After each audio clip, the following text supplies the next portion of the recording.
E sereis como Deus, saber o bem e o mal como uma divindade sabe. É um negócio além. Sim.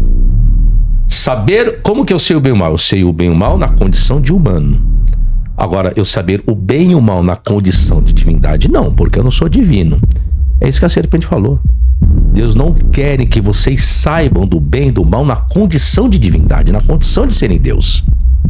Mas pra eu entender, por exemplo, ela não falou que se comessem a maçã, eles iam ganhar esse poder? E foi isso que Deus falou, e eles ganharam. O homem se tornou como um de nós, divindades, sabendo o bem e o mal. Está escrito no versículo 22, qual nós lemos.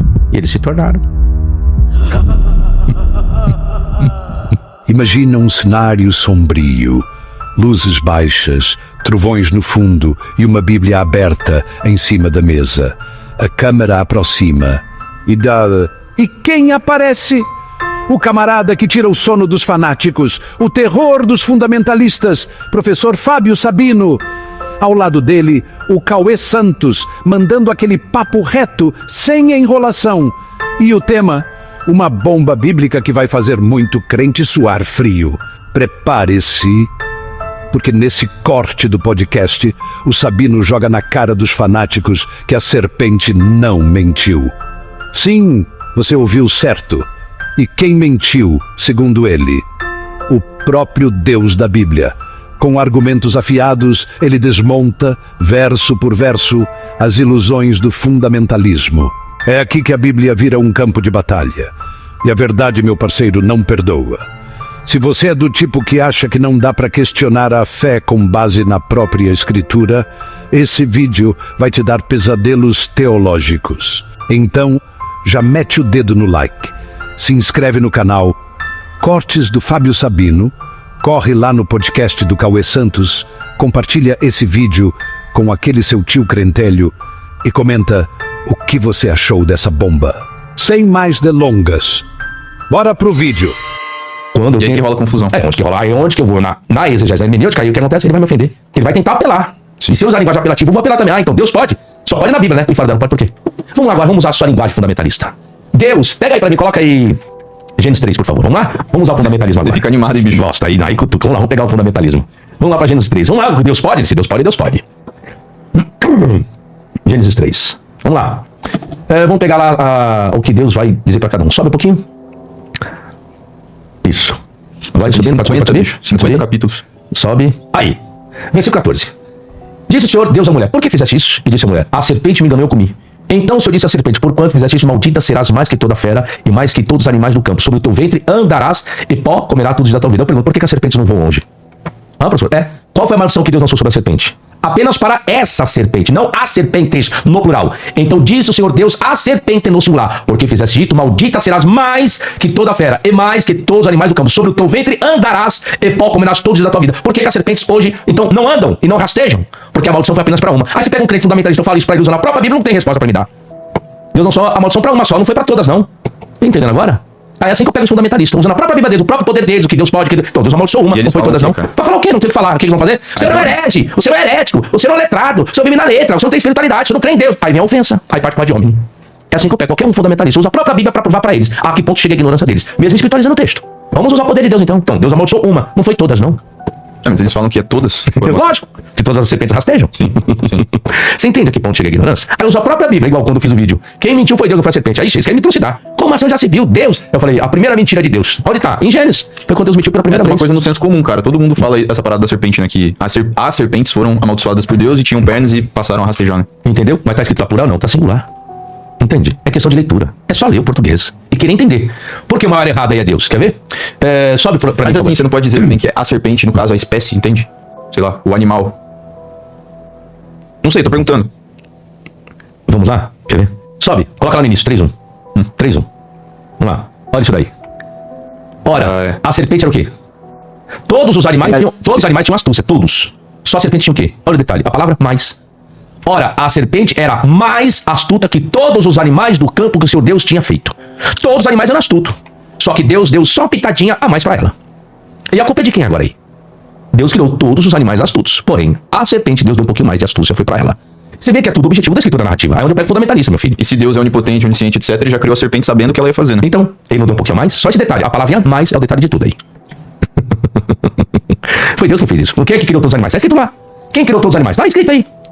Ora, a serpente era mais astuta que todos os animais do campo que o seu Deus tinha feito. Foi Deus quem fez todos. Criou todos os animais. Mas para a serpente achou por bem, dá um pouquinho mais de astúcia para ela. E é justamente ela quem... Será que ela enganou? Vamos ver se a serpente enganou. E disse a mulher serpente: do fruto das árvores do jardim comeremos, mas do fruto da árvore que está no meio do jardim, disse Deus, não comereis dele, e nele tocareis para que não morrais.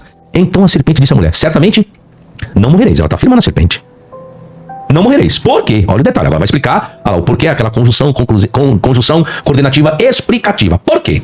Porque Deus sabe, por que a serpente está dizendo, que no dia em que dele comerdes, se abrirão os vossos olhos e sereis como Deus, sabendo bem o mal. Olha o que a serpente falou para a mulher: não, vocês não vão morrer. Sabe por que Deus disse isso?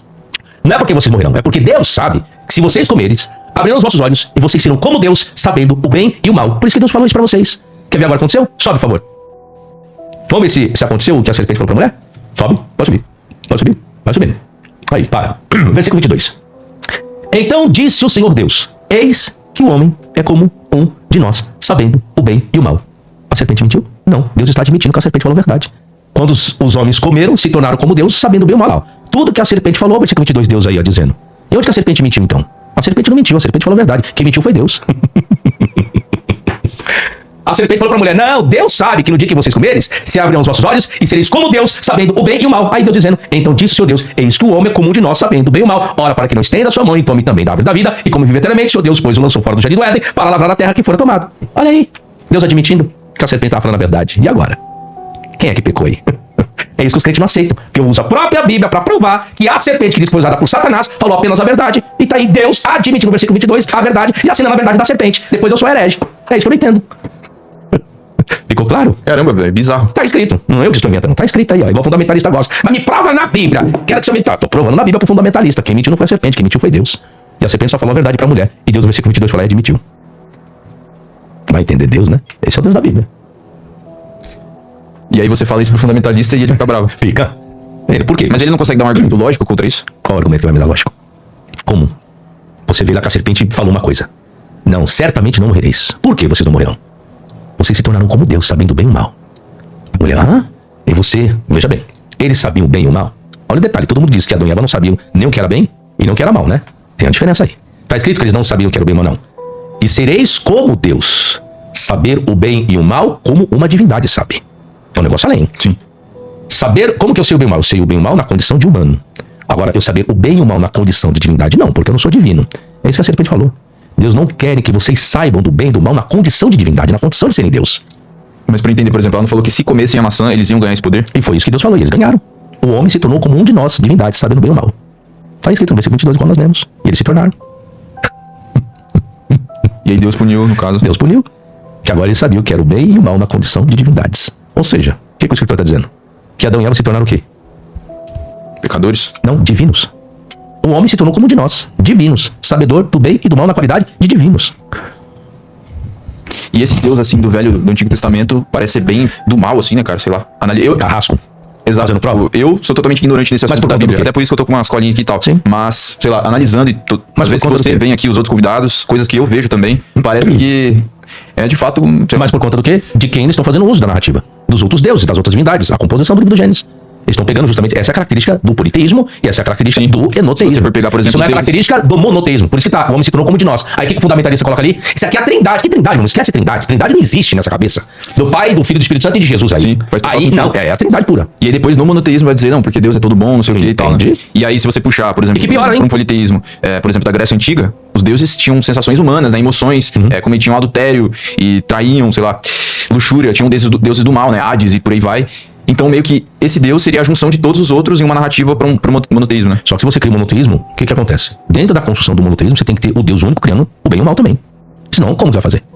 Quando você tem um politeísmo, você tem o Deus do bem e você tem o Deus do mal. No politeísmo. Quando você tem um mono, Deus é tudo bom. E o mal veio da onde, então? Se ele é o único, absoluto, criador, o mal surgiu da onde, então? Você acredita em um Deus, então? Você falou que você acredita em Deus. E um Deus que não é necessariamente bom, mas que é o criador? Aí é questão de crença. Não, eu posso dizer que existem vários deuses, e não necessariamente um. Quando eu falo que eu creio em Deus, é no linguagem popular abrasileirado. Mas não tem como provar que só existe um. E se existem vários, também não posso dizer. Sim. E se existe o enoteísmo? Existe um que é soberano, mas existem os demais que são seus serviçais. Aí é enoteísmo, nesse caso. E por que você concebe a ideia de existirem deuses, né? E não, por exemplo, você... Eu apenas concebo, não tem como provar. Claro. Apenas A gente tá acredito. falando de questão de fé agora. Então, apenas acredito. Apenas acredito. Por Mas exemplo, o que te leva a acreditar? Isso que eu queria entender. a minha pessoa, a minha consciência.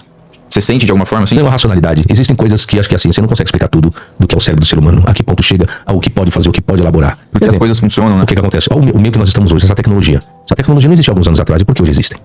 Por causa disso aqui, concordo. Mas de que até que ponto chega a capacidade mental do ser humano? Hoje nós temos a inteligência artificial. Quem é que imaginava isso? Até que ponto chega essa mente, primeiro mecânica, para depois colocar tudo que seja artificial, bizarro, né? Entende? É nisso que eu digo. Então, existe alguma coisa. De que forma é isso? Igual você pega as pirâmides. Como que o ser humano construiu aquilo lá? E hoje ninguém consegue explicar. É uma mentira, a gente não sabe até que ponto possa chegar isso aqui. Então, isso aqui pra mim, existe um filtro, vamos dizer assim, uma porção, uma centelha de alguma coisa inexplicável ainda. Isso que eu chamo de Deus. Essa potencialidade, é isso que eu chamo de divindade. Por isso que eu falo, quem é o seu Deus? Eu falo, minha própria consciência. Só que a pessoa não consegue compreender a esse ponto. Porque eu falo que tudo que existe no mundo hoje no mundo terreno que nós desenvolvemos, é nossa capacidade. Onde Mas você fala a sua consciência, no caso, a consciência de todos os seres não, humanos? a consciência de todos, não só a minha. Não só a sua. De todos. Por quê? Às vezes eu uso um versículo bíblico, Deus criou-me a sua imagem e semelhança. E todo mundo pergunta, professor, o que é imagem e semelhança de Deus? Eu falo, poder criativo. Poder criativo. O que é poder criativo? Eu falo que o ser humano, ele só consegue criar daquilo que existe. Consegue criar até a máquina Boggs de Higgs, né? Construir uma máquina, mas tiveram que construir a máquina para poder criar o Boggs de Higgs do nada, né? O átomo, aquela coisa toda. Mas criaram uma máquina para isso. Agora eu queria ver construir o Boggs de Higgs, né? A partícula de Deus sem um maquinário. E aí, conseguem? É onde que eu digo. Ok, aí seria meio difícil, né? Criar a partícula de Deus sem um maquinário para isso. Mas eu falo que a imagem e semelhança de Deus é poder criativo. Tudo que você vê ao seu redor, tudo foi criado pelo homem, mas a partir de uma matéria. E o que você não cria, você aperfeiçoa. Tudo. E como que é que eu crio alguma coisa? Pela observação. Aí tá, aqui, ó. Por isso que a regra da hermenêutica é observação, interpretação e aplicação. Se você parar. Nós temos essa história aqui. Quem um dia imaginou que nós teríamos um copo como esse? Da isso aqui, né? Elaborar o que pudesse preservar e permanecer um pouco mais a temperatura do quente ou do gelado que seja. Nós sempre tivemos copos de cristal, de vidro, de porcelana, de alumínio, que seja, de ferro. Mas não isso daqui. Por quê? Porque um dia alguém ficou parando. Pensa esse seu copo aqui. Talvez alguém um dia ficou aqui parado, olhando, um líquido aqui dentro, olhando, quente, frio. E alguém olhando, observando. E ele sentiu, rapaz, não seria bom se o que está aqui gelado permanecesse por mais tempo. Alguém ficou um dia parado só observando. Não um dia, né? Vários dias. Ok? Mas uma pessoa só. Sim. É uma. Não são duas pessoas, é uma. Todo ser humano tem esse potencial. Depende daquilo que você para observar, para que desperte isso. É onde eu falo que é o sucesso de cada ser humano. Por exemplo, Einstein, né? Com seus pensamentos lógicos e elaborou a teoria da relatividade. É onde que eu estou dizendo. Então, todo ser humano tem essa capacidade. Isso é o que eu chamo de imagem e semelhança de Deus no homem. Todo ser humano tem esse potencial. Agora, depende se você está preparado para parar e observar aquilo que você possa desenvolver para ser o sucesso da sua vida. E hoje eu sou um hermeneuta e um exegeta. Eu estou à busca disso. Então eu sei qual é o meu caminho. Meu caminho é observar o quê? O lado que eu estou no meu profissional. Até um dia eu vou observar algum detalhe qual ninguém nunca, e isso será o sucesso da minha vida. E meu futuro, teologicamente. Por isso que eu já me preocupo com as críticas e os julgamentos. Você me perguntou no início dos bastidores. Sim. Não, eu não procuro status. Eu procuro despertar a minha imagem e semelhança do Todo-Poderoso que eu tenho dentro de mim. Essa é a minha busca. E se minha busca for criticando e julgando... Você sempre foi assim? Sempre. Não, quando eu quis buscar e até hoje eu busco. Onde está isso que será o sucesso da minha vida? O que vai me eternizar. E essa busca é insaciável. E eu sei que o caminho é a Bíblia. Eu estou ali. Por que o caminho é a Bíblia? Porque o meu apego só está nela. Eu não sou um químico, eu não sou um físico. Eu sou um teólogo. Eu sou exegeta, Você é eu sou muito bom em hermeneuta. uma área e você tenta fazer... Tem que ser assim. Você tem, não é em todas. Você vê que você precisa colocar sua energia ali pra, de certa forma, tentar ajudar a humanidade. Sim, apenas nisso. Você falou do exemplo de Einstein, outros, Pitágoras.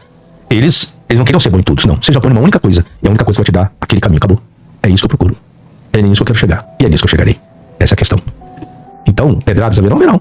A minha função aqui é criticar e julgar. Nem que seja uma metodologia que dê certo, o desenrolar de tantas outras coisas, igual aqui. Eu enxergo coisas na Bíblia que poucas pessoas enxergaram. Sim. Você tem uma visão crítica, né? Por quê? Porque eu observo justamente. A minha visão crítica são tanto que as pessoas se escandalizam. Essa visão é o seu copo Stanley, né? Isso, entendeu agora? É mais ou menos isso. Então eu pego, caramba, eu tô na igreja há 50 anos, leio a Bíblia há 50 anos, por que eu nunca peguei esse detalhe? O senso crítico é diferente, meu senso crítico é diferente. Tanto que nas minhas aulas eu faço hermenêutica ao vivo, é qualquer texto da Bíblia. Qualquer texto, se eu vou fazer hermenêutica eu faço qualquer um. Agora a exegese não, a exegese eu preciso de ferramenta, eu preciso do papiro, preciso da patrística para fazer a exegese. Preciso do aparato crítico para fazer a exegese. Aí não, eu preciso da ferramenta. Hermenêutica não. Hermenêutica eu pego qualquer texto, eu faço hermenêutica ao vivo. São todos que têm esse potencial, não são todos. Se você chegou até aqui, é porque sentiu o impacto. Porque quando o professor Fábio Sabino entra em cena, não sobra argumento furado de pé. O cara não só desmonta, ele esfola com classe, embasamento e aquela ironia cirúrgica que só ele tem. E é por isso que a gente segue trazendo esses cortes para mostrar que conhecimento é arma e o Sabino tá sempre munido até os dentes. Quem acompanha sabe, cada fala dele é uma aula. Cada resposta, um tapa de luva sem perder a elegância. Então, já fortalece aí, deixa o like, se inscreve no canal e compartilha esse vídeo com todo mundo que precisa sair da bolha da ignorância. Esse conteúdo não pode ficar preso só para quem já despertou. Valeu demais a todos que estão acompanhando, comentando, mandando sugestão e fortalecendo essa caminhada lado a lado. E se prepara, porque tem mais cortes vindo aí. E com Sabino no front, o show de luz e sabedoria continua. Tamo junto. É nós na trincheira do pensamento crítico.